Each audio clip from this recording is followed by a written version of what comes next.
Gérald Darmanin, vendredi, le groupe Al-Qaïda dans la péninsule arabique a diffusé un message de menace contre la Suède et contre la France. Plus précisément, la menace, je cite, vise un ministère. Vous prenez cette menace terroriste au sérieux ? Oui, vous savez, il y a depuis 12 ans une non-publication de cette dite revue. Le fait qu'elle ait été publiée est une menace sérieuse pour la Suède comme pour nous, comme pour tous les pays occidentaux.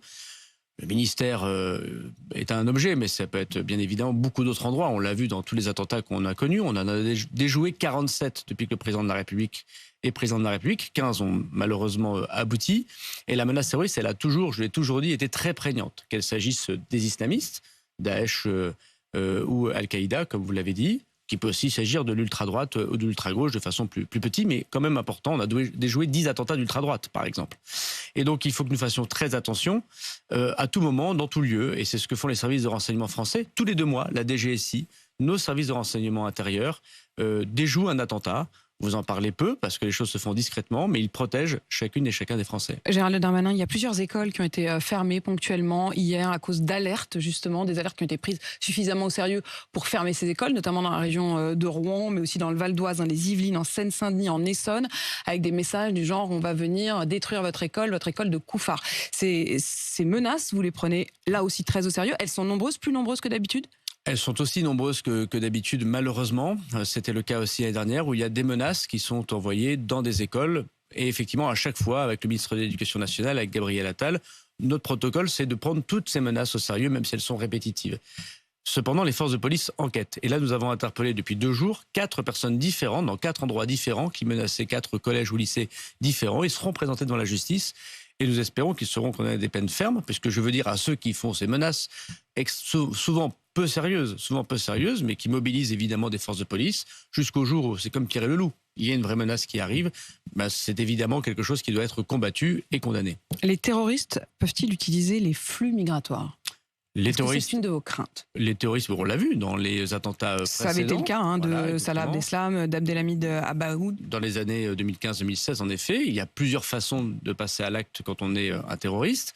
Il y a ceux qui sont sur notre sol, qui pour des raisons d'auto-radicalisation sur Internet, pour des raisons psychiatriques, pour des raisons religieuses, passent à l'acte. C'est ce qu'on appelle la menace chez nous, endogène. Elle est très difficile parce que les gens ne sont pas connus du service de renseignement. Il y a des gens qui viennent en effet de l'extérieur, la menace exogène. Est-ce que l'État islamique, est-ce que Al-Qaïda a les moyens désormais de le faire ? Malheureusement, nous constatons que de plus en plus, ils ont les moyens de nouveau de le faire. Ce qui se passe au Sahel, où les soldats français ou la coalition est moins présente.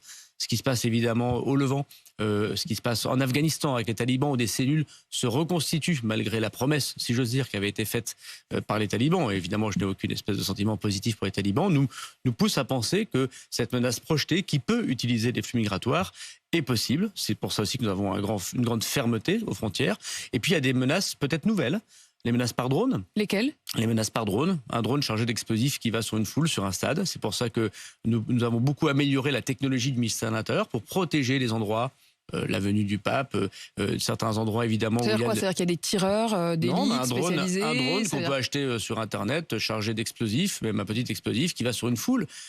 C'est un drone, ce serait une attaque comme dans des théâtres d'opérations extérieures. Mais quand vous dites on a beaucoup spécialisé, ça veut dire quoi ? C'est-à-dire que les policiers qui sont là, nous luttons contre les drones. Ils s'entraînent à tirer contre des drones. Enfin, j'essaie de comprendre comment ça marche. La Coupe du Monde du Qatar, par exemple, a permis à la France, notamment à la gendarmerie nationale, de vendre son savoir-faire. Nous avons protégé l'intégralité de la Coupe du Monde du Qatar dans la lutte anti-drone. Il y a donc une couverture. Je ne peux pas le dire autrement. Une sorte de dôme. Exactement, qui empêche les drones malveillants de venir et qui permet aux drones médiatiques, par exemple, de passer. Donc la lutte contre les drones, nos soldats connaissent ça depuis quelques années. Ça peut venir sur le théâtre, évidemment, national. Et puis il y a d'autres possibilités. Il y a des armes qui circulent malheureusement en Europe. Vous savez, la guerre de Serbie, elle a malheureusement, et de l'ex-Yougoslavie, elle a fait naître beaucoup de trafic d'armes ensuite. Ce qui se passe en Ukraine inquiète les services de renseignement, dans le sens où il y aura pendant plusieurs années, malheureusement, des armes qui circuleront. Donc la menace, elle est protéiforme. Ça peut être quelqu'un isolé, ça peut être des gens qui passent par les flux migratoires, ça peut être la technologie, ça peut être le cyber. Une attaque cyber contre un hôpital où tout s'arrêterait avec des gens qui sont en train de se faire soigner, c'est évidemment une attaque terroriste aussi. Gérald Darmanin, vous avez déclaré non, la France n'accueillera aucun des clandestins arrivés ces derniers jours sur l'île de Lampedusa. Et vous avez ajouté, sauf ceux dont la demande d'asile serait reconnue comme étant valable. Tout est dans le sauf, non ? Ce qui se passe depuis que la France est une grande démocratie, c'est que nous accueillons les réfugiés politiques, les gens qui sont persécutés par leur régime politique, qui sont persécutés pour leur liberté de culte ou de ne pas croire. Les femmes qui sont attaquées dans leur chair, les gens qui considèrent pour plein de raisons qu'ils n'ont plus la possibilité de s'exprimer dans leur pays, quelle que soit leur nationalité. La France, depuis toujours, les a accueillis, ce qu'on appelle les réfugiés politiques. Nous appelons aujourd'hui ça ceux qui ont l'asile.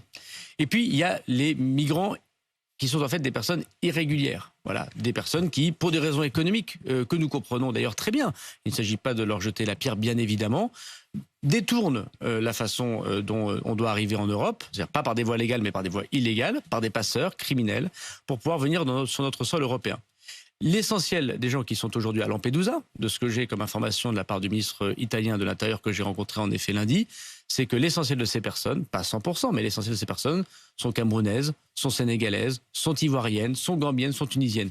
Sont donc de nationalités de pays où il n'y a pas de dictature, où il n'y a pas de persécution, ni politique, ni religieuse. Et donc, ils n'auront pas l'asile en Europe. Et donc, il faut dire tout de suite qu'il n'y aura pas de répartition de migrants venant à Lampedusa, de manière générale, puisque ce ne sont pas des réfugiés. Mais Gérald Darmanin, ils n'auront pas l'asile, mais ils ne vont pas être renvoyés chez eux. Eh bien, c'est tout à fait faux. Nous travaillons avec nos amis italiens. Par exemple, eux, ils arrivent à reconduire quasiment 100% des immigrés irréguliers de Tunisie qui viennent en Italie. Nous n'arrivons pas à le faire totalement. Et donc, nous travaillons avec eux pour que, grâce à leur accord avec la Tunisie, ils puissent les renvoyer. Nous renvoyons quasiment 100% des irréguliers ivoiriens, sénégalais. Je pense à la colline du Crac à Paris. Il y avait beaucoup de gens qui étaient de ces pays-là. 100% des gens que nous avons arrêtés à Paris ont été renvoyés en Côte d'Ivoire, au Sénégal, en Gambie. Oui, alors, et donc, si on à l'entrée à la frontière européenne, nous devons faire les tests tout de suite. C'est le pacte migratoire que nous avons négocié à Bruxelles, porté par le président de la République. Les Italiens doivent l'appliquer. Nous discutons avec eux en ce moment même de ça, pour envoyer les personnes immédiatement lorsqu'on voit qu'ils n'ont pas l'asile. Et s'ils ont l'asile, on est d'accord, évidemment, pour pouvoir prendre notre part du fardeau. Mais Gérald Darmanin, toute la question, c'est qu'effectivement, à partir du moment où ils demandent l'asile, seront-ils vraiment, dans les faits, reconduits? Oui. Je voudrais qu'on prenne un exemple qui date d'il y a moins d'un an, l'Ocean Viking. L'Ocean Viking, c'était 234 migrants. En vrai, combien ont été reconduits? Mais c'était un monde différent, puisque l'Ocean Viking, c'est deux choses. C'est en novembre dernier. Hein. Oui, mais entre-temps, nous avons travaillé au niveau européen, on a tiré des conclusions de tout ça. On a une nouvelle règle européenne qui correspond à, le fichage, l'enregistrement systématique de tous les étrangers en Europe, qu'on appelle Eurodac, et deuxièmement, le fait que les étrangers qui arrivent sur notre sol doivent avoir leur demande d'asile étudiée en 15 jours aux frontières. Avant, ça n'existait pas. Et quand on avait des gens qui arrivaient sur le sol européen. Mais c'est appliqué dès maintenant? C'est-à-dire que vous voulez dire que ceux qui sont à Lampedusa, là, ils répondent déjà à ça? J'ai l'impression que c'est encore dans les tuyaux, dans les tiroirs. Alors, le Parlement, nous les États, nous sommes mis d'accord, avec le gouvernement d'ailleurs de Mme Meloni. Donc l'Europe a fait un grand pas. Et puis deuxièmement, le Parlement européen doit le voter. Oui, donc en fait, on est bien d'accord que vous parlez au futur, là. Le Parlement européen doit le voter. Mais donc le monde n'a pas encore changé. Mais nous avons prévu que les États peuvent anticiper le vote du Parlement européen sur une base volontaire. La France l'a fait. Et donc nous avons demandé à l'Italie de le faire.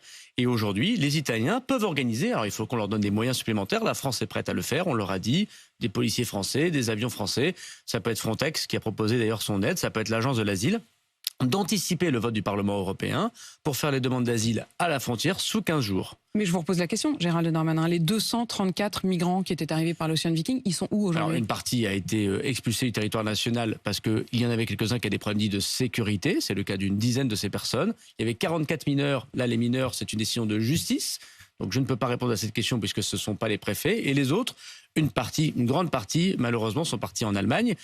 Ce qui est certain, c'est que l'Ocean Viking, c'était le moment où l'Italie refusait une solution européenne. C'était pour un problème humanitaire que nous avons accueilli ce bateau. Désormais, l'Italie, et il faut s'en féliciter, ne joue pas le jeu du nationalisme, mais joue le jeu européen. Et la solution est donc européenne. Si nous avions vous aviez dit vous-même, je reprends votre formule, vous avez dit 44 de ces migrants se voient opposer un refus de leur demande d'asile et seront reconduits dès que leur état de santé le permettra. Ces 44 là. À l'époque, mais regardez, vous dites vous-même c'est le mois de novembre. À l'époque, nous n'avions pas la possibilité de regarder les demandes d'asile en 15 jours. Mais vous ne nous avez pas dit ça. À l'époque, vous nous avez dit ils seront reconduits. J'ai pas de raison du coup qu'aujourd'hui vous nous dites la même chose et pourquoi je vous croirais aujourd'hui. Alors je vous ai cru hier et puis visiblement ça ne s'est pas fait. Je suis pas sûr que vous m'ayez cru, mais par ailleurs, la difficulté, c'est que évidemment nous sommes une démocratie. Quand nous disons non à quelqu'un, il y a un recours. Aujourd'hui, une partie de ces personnes qui ont demandé l'asile, auxquelles nous avons dit non, ils sont devant la justice française. L'un des problèmes que nous ayons, c'est que la justice française administrative est un peu longue, d'où le projet de loi immigration que je porte pour simplifier les procédures. Dès que les recours auront été, pour ceux qui sont restés en France, négatifs, parce que nous pensons que nous avons raison, devant la Cour nationale d'asile, nous expulserons ces personnes. Surtout qu'il s'agit de nationalités pour lesquelles nous avons des relations diplomatiques. Quand il s'agit d'Afghans, quand il s'agit de Syriens, c'est très difficile pour nous de les renvoyer dans leur pays parce que nous n'avons pas de relations diplomatiques ni avec les talibans ni avec Bachar al-Assad. En revanche, quand il s'agit de pays pour lesquels nous avons des relations diplomatiques, et c'est le cas de une très grande partie des pays d'où viennent ces migrants, eh ben nous mais je ne veux pas qu'on reste dans la justice. théorie, Gérald Darmanin. Je reviens quand même sur les chiffres. Il y avait 234 migrants. Oui. Il y en a 44 dont vous nous avez dit, vraiment les yeux dans les yeux, ils seront reconduits. En vrai, si j'ai bien compris, si j'ai bien compté, il y en a 4 qui ont été envoyés. 4 sur les 234. 2 au Mali et 2 au Bangladesh. Qu'est-ce que vous attendez du ministre de l'Intérieur? Qui n'applique pas la loi de la République? Pas du tout. Je voudrais simplement que quand vous nous dites la France n'accueillera aucun des clandestins arrivés, on puisse se dire, oui, Gérald Darmanin, quand il parle, ça se fait. Mais bien sûr que ça se fait. Quand vous parlez, rarement ça se fait. Mais ce n'est pas vrai. Pas pour votre faute, parce qu'il y a des recours, comme vous l'avez dit. Parce que voilà. Restons raisonnables. D'abord, le travail du ministre de l'Intérieur, je ne demande pas de plainte, mais c'est un travail évidemment concret et difficile. Moi, je travaille avec des tribunaux, des juges, une Cour européenne des droits de l'homme, une Union européenne, une démocratie. C'est bien classique et c'est bien normal. Quand on refuse l'asile à quelqu'un, il a le droit de faire recours. Comme tout citoyen, comme toute personne. Et quand ces recours aujourd'hui n'ont pas été étudiés, ces recours par la justice française, quand ces recours auront donné leurs résultats, si jamais la justice nous donne tort, eh ben nous accueillerons ces personnes. Et comme dans 70% des cas, la justice nous donne raison, ben nous renvoyons ces personnes. Simplement, c'est un temps long. Et le problème de l'immigration en Europe et en France, je constate que c'est la même chose en Angleterre, en Italie, en Allemagne, en Espagne. Il n'y a personne n'a trouvé de solution miracle. Le Brexit n'a rien réglé de problème d'immigration irrégulière. Madame Meloni a des problèmes comme tous les pays d'immigration irrégulière. Donc il n'y a pas de démagogues qui disent il n'y a qu'à Faucon. La difficulté que nous avons notamment en France, c'est la longueur de nos procédures. Et il y a un point, par exemple, le délai de rétention maximal en France, c'est 90 jours. Nous, c'est 3 mois, en effet. Donc 3 mois. C'est 18 mois en Allemagne, c'est 18 mois en Italie. Est-ce que vous allez faire passer notre délai de rétention de 3 mois à 18 mois? Alors, ce n'est pas 18 mois en Italie, c'est justement ce qu'a annoncé Madame Meloni, puisqu'il y a une directive européenne qui parle... Allez-vous annoncer la même chose? Puisqu'il y a 18 mois, nous avons parlé pendant le débat sur le projet de loi immigration. Nous constatons, nous, que les centres de rétention administratifs, leur problème, c'est pas le temps qu'on y passe, c'est qu'il n'y en a pas assez. Il manque à peu près 1500 places. Et donc, nous construisons les 1500 places. Et début octobre, j'annoncerai les 7 nouveaux centres de rétention administratifs pour que nous puissions mettre plus de personnes dans des centres de rétention pour pouvoir les amener chez eux. En moyenne, en 30 jours, on expulse quelqu'un en France. Donc, on n'a pas forcément besoin de plusieurs mois. Mais il est vrai que si on doit rajouter de quelques semaines, puisque la directive européenne nous le permet, pourquoi pas? C'est une discussion qu'on peut avoir. Le nœud du problème, c'est la lenteur des procédures. Il y a 12 procédures en France. Il y a jusqu'à 12 procédures quand on est étranger pour faire recours aux décisions du ministre de l'Intérieur. Il faut simplifier. On passe de 12 à 4, par exemple, dans le projet de loi que je propose. Le délai. L'OFPRA, l'office qui dépend du ministère de l'Intérieur, avant mettait 8 mois pour juger une demande d'asile. Aujourd'hui, elle met 4 mois. On a gagné de 4 mois en quelques mois. Le problème que nous avons, c'est pas tellement la décision de l'OFPRA qui dit non à quelqu'un. Le problème que nous avons, c'est que devant la Cour nationale du droit d'asile, on met 6 mois, 8 mois, 9 mois. Ce qui fait que pendant 1 an et demi, je ne peux pas répondre concrètement à votre question de pourquoi vous les renvoyez pas. Ces personnes en France, parfois, se marient, ont des enfants, travaillent parfois au noir. Et le juge peut considérer qu'au bout d'un certain temps, nous avons été collectivement avec la justice trop lents. Et donc, du coup, leur dit, bah oui, vous auriez dû partir, mais vous allez rester puisque votre vie privée et familiale, Déclaration des droits de l'homme et du citoyen, est en France. Donc, notre travail, c'est de réduire ce délai. Il y a des gens dans ce lot-là qui ont des difficultés graves, qui sont des demandeurs d'asile, qui méritent d'avoir l'asile en France, qui ont connu des persécutions. On doit les accueillir et mieux les accueillir plus rapidement. Et il y a des gens qui trichent. Et ceux-là, on doit les expulser plus rapidement. Si vous voulez me faire dire que ce que nous avons comme système n'est pas parfait, c'est pour ça que je me bats tous les jours. Et c'est pour ça qu'il y a le sauf. Gérald Darmanin, c'est pour ça qu'il y a une loi immigration qui arrive. Ministre de l'Intérieur et des Outre-mer, merci d'avoir répondu à mes questions. 8h52 sur RMC BFM TV.